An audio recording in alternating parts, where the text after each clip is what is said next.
नमस्कार दोस्तों, आपका स्वागत है मेरे यूट्यूब चैनल श्री जी मेडिसिन में। मैं आपका दोस्त doctor Dinesh Prajapati.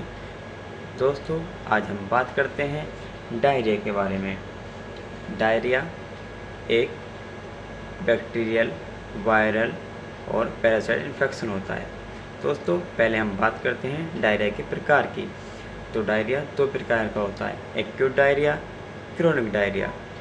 Acute diarrhoea वो है जो आपको आज या कल में इन्फेक्शन हुआ है, आपको लेटरिन आ रही है, बहुत बार बार आपको लेटरिन जाना पड़ रहा है, तो वो एक्यूट डायरिया हुआ। अगर आपको एक हफ्ते से ज़्यादा यही समस्या हो गई है तो आपको हुआ क्रोनिक डायरिया। दोस्तों, अब हम बात करते हैं इसके कारण के, डायरिया के कारण के। तो पहला कारण है बैक्टीरिया इन्फेक्शन, दूसरा कारण है वायरस इन्फेक्शन, तीसरा कारण है पैरासाइट इन्फेक्शन और चौथा कारण है लीवर और आंतों की सूजन। अगर आपको ये समस्या है तो आपको डायरिया हुआ है या होने के चांसेस बढ़ जाते हैं। अब बात करते हैं डायरिया के लक्षण की। आपको बार बार पानी जैसी मल आना, लेटरिन आना या लेटरिन में कभी कभी खून आना, जिसको बोलते हैं आम भाषा में पेचिस होना, पेट दर्द होना, पेट में मरोड़ मारना, ऐंठन होना, उल्टी आना, ये जी मिचलाना, शरीर में पानी की कमी होना। स्वाभाविक सी बात है, जब डायरिया होता है और उल्टी होती है तो पानी में, शरीर में पानी की कमी, इलेक्ट्रोलाइट लेवल गिर जाता है। अब इसकी बात करते हैं हम ओरल ट्रीटमेंट की, मतलब खाने वाली दवाई की।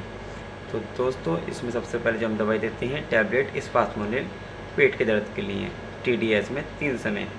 जो दूसरी जो टैबलेट देते हैं लोप्रामाइड 2 mg में TDS के लिए, टैबलेट मेट्रोजिल 400 mg में, ये भी हम TDS देते हैं। टैबलेट सिप्रोफ्लॉक्स 500 mg में, ये हम सुबह शाम में देते हैं। कैप्सूल ओमिप्राजोल 20 mg में, ये हम सुबह शाम देते हैं। टैबलेट ऑन्डेसिट्रॉन 4 mg में SOS का मतलब है जब आपको ज़रूरत पड़े, लग रहा है जी मचला रहा है या आपको उल्टी आ रही है, वोमिट आ रही है, तभी आपको लेना, नहीं नहीं लेना।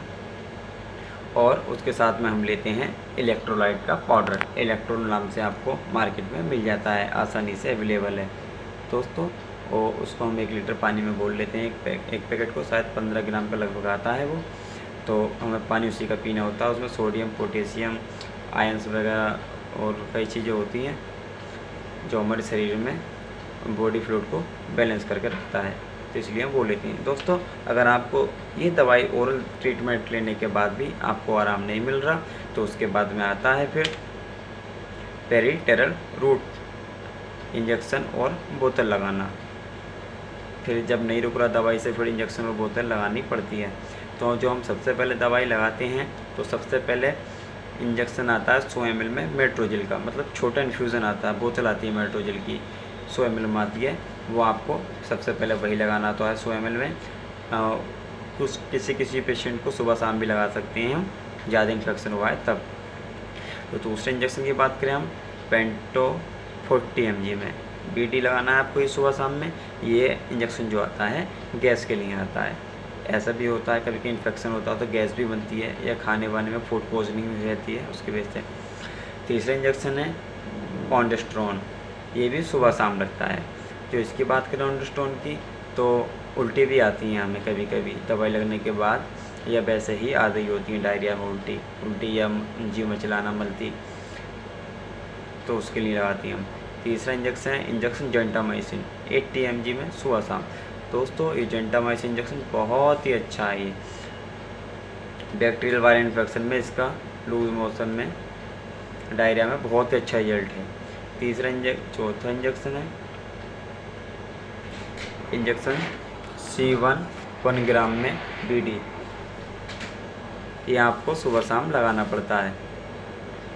और हम IV फ्लूइड की बात करें तो हम अगर BP किसी पेशेंट का कम आ रहा होता है तो हम सबसे पहले उसको देते हैं RL। बहुत ज़्यादा वीकनेस हो रही है या चलना, चक्कर आ रहे हैं, चला नहीं जा रहा, सबसे पहले हम लगाते हैं RL आधा लीटर में या फिर 1 लीटर में। उसके बाद में, उसे चलने के बाद में फिर हम देते हैं DNS। दोस्तों, इतनी दवाई लगने के बाद पेशेंट को आराम मिल जाता है और किसी अतिरिक्त दवाई की ज़रूरत नहीं रहती। अगर लग रहा है किसी किसी को ज़्यादा भी दिक्कत होती है और फिर डॉक्टर अपने हिसाब से उसी का ट्रीटमेंट दवाई चेंज करके करते हैं। दोस्तों, अगर आपको वीडियो पसंद आई तो लाइक करें, सब्सक्राइब करें, शेयर करें और मिलते हैं हम आपको अपनी अगली वीडियो में। धन्यवाद दोस्तों, नमस्कार।